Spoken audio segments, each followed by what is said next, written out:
Well, thank you to everyone for the lovely cards and warm greetings and emails I've gotten this week in anticipation of my surgery. Deliveries of coconut cream pie can commence on Wednesday morning. You did do that last Wednesday. Thank you, and you can feel free to do it again. It was greatly appreciated.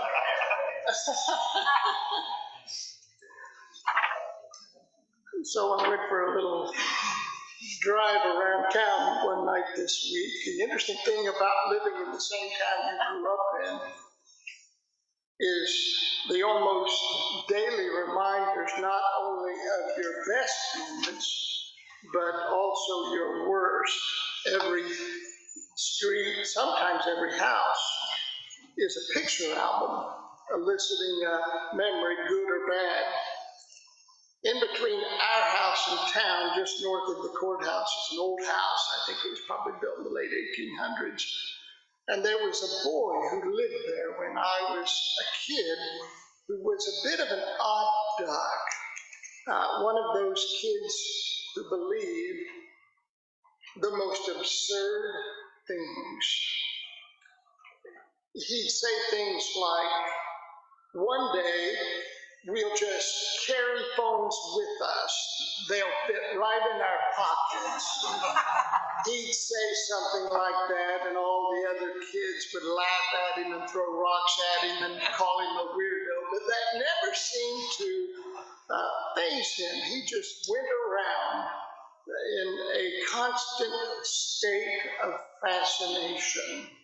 In high school, I sat in front of him in biology class, and about every 2 minutes during lectures, I would hear him say, "Wow, wow." I remember one time he was telling us there was intelligent life on other planets, that we were not alone in the universe. And one of the kids whose father was a minister told him he was crazy, that if there were other people somewhere else, it would say so in the Bible, and then told him he was going to hell. That happened a lot in my town. Well, that kid ended up in prison, and the weird boy went to Rose-Hulman Institute of Technology, became an engineer, moved to California, met a wonderful woman, and has a lovely family. There's no better revenge than being happy, is there? But boy, there for a while, we thought that kid was weirder than a checkered dog. Of course, we now realize he was right about everything. The phones, intelligent life on other planets. NASA predicts there are a minimum of 100, I can't even get my head around this, 100 billion planets in our Milky Way galaxy. And we know from the Hubble telescope and now from the Webb telescope that there are at least 100 billion galaxies. 100 billion galaxies in our universe. So the notion that we are the only life in the universe is not only antiquated, it is, quite frankly, absurd. Our universe is teeming, brimming, overflowing with life in numbers so vast we can't comprehend them. And we thought he was weird when he would tell us this. We've been reflecting on the theme, you might be a humanist if. You'll remember I was inspired by this sermon by coming across the definition of humanism that said to have a high regard for human work, dignity, and value. And I thought to myself, well, of course, we should all be humanists. We should all have a high regard for human work, dignity, and value. So, hence this sermon series, you might be a humanist if. I want to bring back your attention to the three basic assertions of humanism.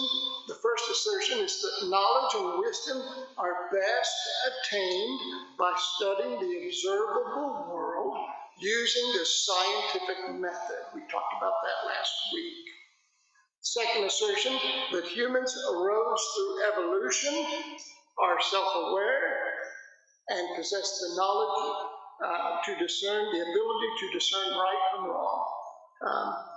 And that our moral principles are not determined by divine commandments. Because we saw how that worked just this week in Chautauqua, New York, didn't we? When someone's morality was based on what they believed to be divine commandments. We saw how that went. But rather, our moral principles are determined by examining the results that our actions yield in the lives of real men and women. Simply put, if our actions result in happiness and well-being for ourselves and others, they are moral. If not, they are immoral. I spoke about the first assertion last Sunday, and I'm grateful to those of you who've returned to think more deeply about the second assertion, that humans, indeed the universe itself, arose through evolution. We did not arrive on earth with a snap of God's finger, unless that snap lasted 13.7 billion years. Our evolution as humans required unfathomable, innumerable steps from the earliest microbes to our present day form. Indeed, we are still evolving to better survive our ever-changing universe. I predict that if video games continue, 500 years from now, people will be born with an especially large and dexterous thumb watching Sega. So I was discussing this with a man in our town who told me evolution was evil. And he quoted the 139th Psalm about humans being fearfully and wonderfully made, which he thinks implies the creation of humanity was an instantaneous event, and told me that he found such an idea awe-inspiring, that God could, in an instant, weave together the cells that comprise the human form. But how is it any less awe-inspiring to acknowledge that you and I began as one-cell microbes, probably discharged from a heated vent on the ocean's floor, to complex beings? That's where we began. Those are our roots.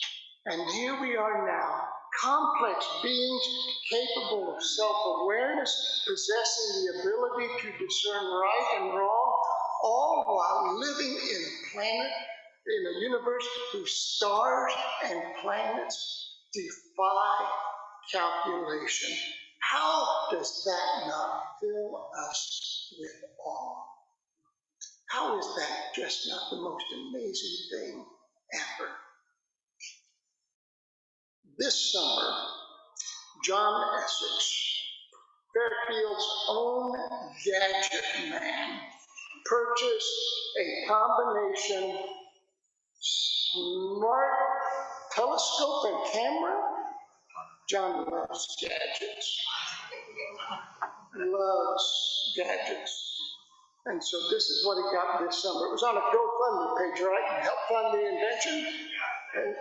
And then you were one of the first recipients of this, and he will give a talk about it, a very brief talk, let you see it afterwards. Stay tuned, friends. Be prepared for the first ever video presentation in the history of Fairfield Friends Meeting. Feast your eyes on the back wall. Savor this moment. Savor this moment. Recently, they wanted it off. Go ahead and turn them down a minute. I did that on purpose. Recently, while viewing the night sky from a cemetery in Jamestown, Indiana, John photographed a red smear of light identified as NGC 3972.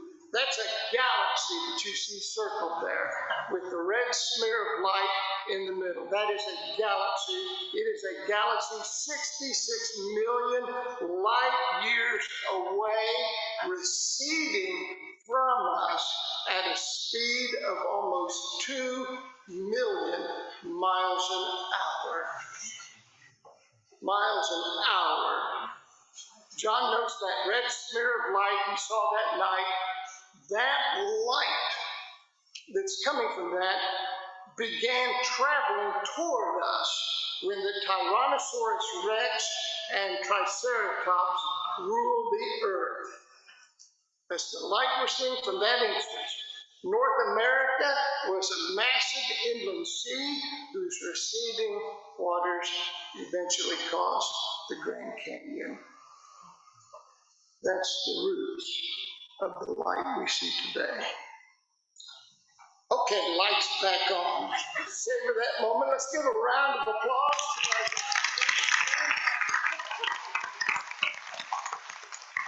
in John's words. Now, John Essex, not John the Gospel writer. This is both wonderful and humbling. Wonderful and humbling. In those two words, John named the proper orientation to life. Wonderful and humbling. Wonderful. Wonderful. Full of wonder. It means to go through life in awe, with a reverential respect for the universe we inhabit and those who inhabit it with us. It has taken us billions of years to reach our current state, with trillions of infinitesimal steps from which any deviation could have taken us in a whole other direction. Chimpanzees share 99% of our DNA. That we developed into a whole other species 6.5 million years ago should be an occasion of wonder.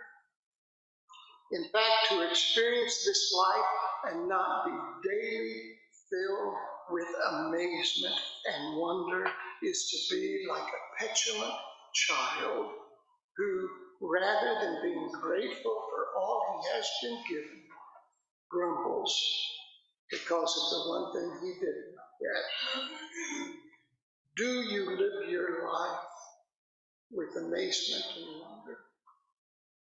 The grandness of the universe, the marvel of creation should not just fill us with wonder, it should also humble us. It should also humble us. We live in a universe where the stars in the sky outnumber the grains of sand on all the beaches on the earth.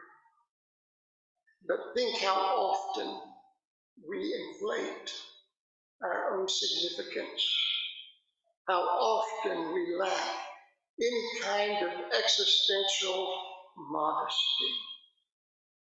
Perhaps the greatest sin of the medieval church was its self-absorbed insistence that the earth was the center of the universe and the church was the center of the earth, the sole repository of truth and reality.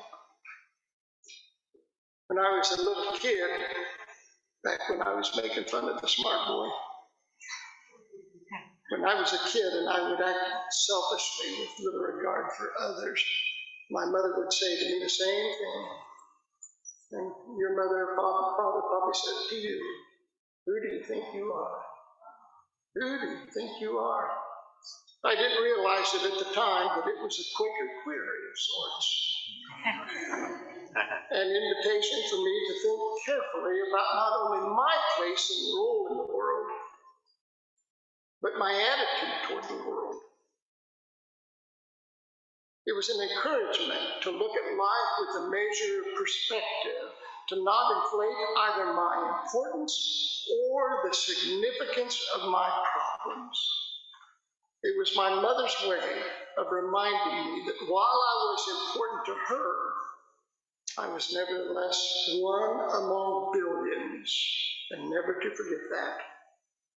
A reminder that my problems, while of critical importance to me, had to be interpreted in light of the reality of a vast universe. Or as Robert Fulghum said, I had to be aware that a lump in the oatmeal, a lump in the throat, and a lump in the breast are not the same lump. Perspective. Friends, we are the product of trillions of changes over billions of years, living in a world of wonder, in a universe at once telescopic and microscopic. This is cause for both awe and modesty. We are fearfully and wonderfully evolved. And so is everyone else. When that boy from my childhood would tell us we were not alone, we would laugh and mock him, not realizing the truth of his words, that the world is so vast and our knowledge so small. It was the German mystic Meister Eckhart who famously said, if the only prayer you ever pray is thank you, that would be sufficient. But this week, I have learned an even briefer prayer. Wow. Wow. Wow.